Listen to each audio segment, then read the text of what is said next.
Hey, welcome back to Mojave KY. Thank you guys so much for joining. In today's video, we are going to replace the Serpentine belt on this bad boy.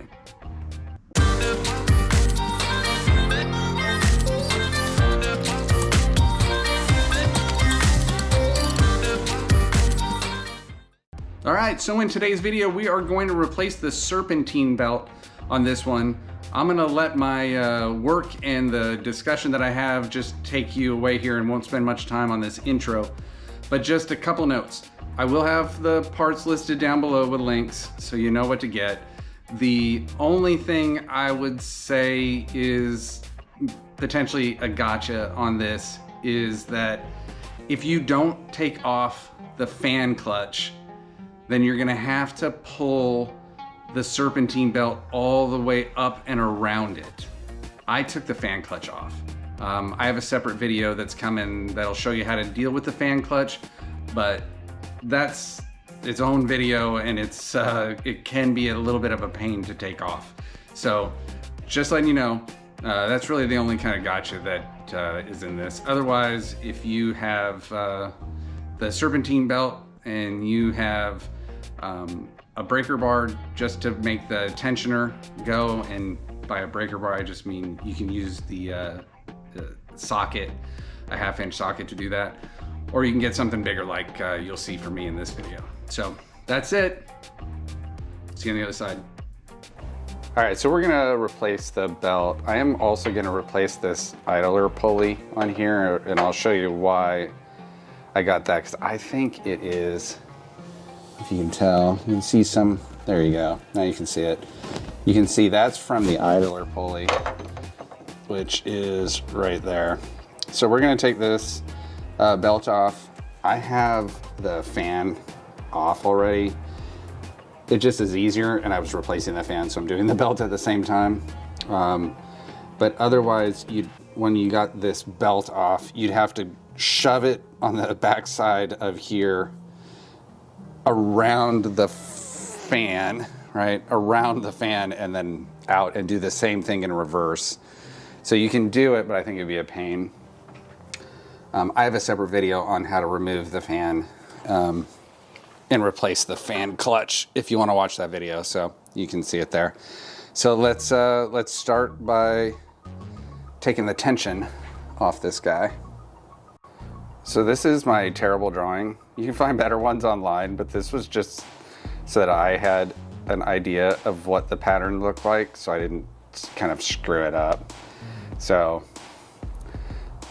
yes, you can laugh at that drawing, but it's a drawing.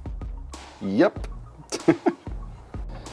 All right, so you can see the pre-tensioner, right? And I put a 1/2 inch, it's a really long socket. I actually have it for this purpose.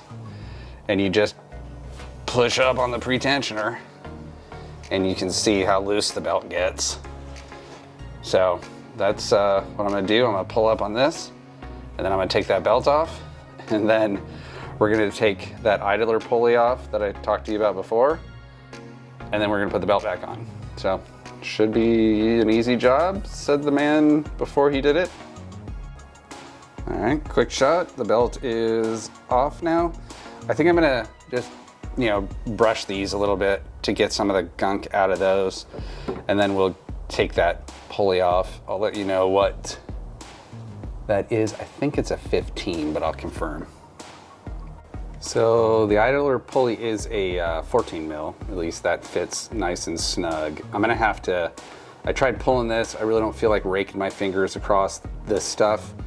So I'm just gonna put a pipe on this and then pull it, and that should get that off. And then we'll put the new one on.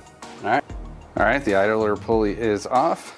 Old pulley, new pulley. I just think that'll save my, as you can see right there, down there is where you're putting it. The nice thing about this pulley that I got, I'll put a link to it in the bottom, is that it has the full cuff and the nut all set, so it's exact replacement. It said it's OEM Mopar, so seems to be. So let's just tighten the idler belt, or idler pulley, no belt yet, with my fingers. You can just turn the back side of the shaft, and then I'll just tighten this down. That'll be done, and then we'll put the belt back on. All right, that's hand tight, so then I'll tighten it up for sure. All right, so just following that pattern in my bad drawing, and we are back on. Belt's back on, and looks clean. It's tight, ready to go. That's it, simple. All right, so I told you that's pretty straightforward. Nice little, change to it. I was having a squeaky noise, and so I replaced both the fan clutch and I replaced the serpentine belt at the same time. But you may just need to replace the serpentine belt. So again, thank you guys so much for joining. We'll see you in the next video on Mojave KY. Keep modding.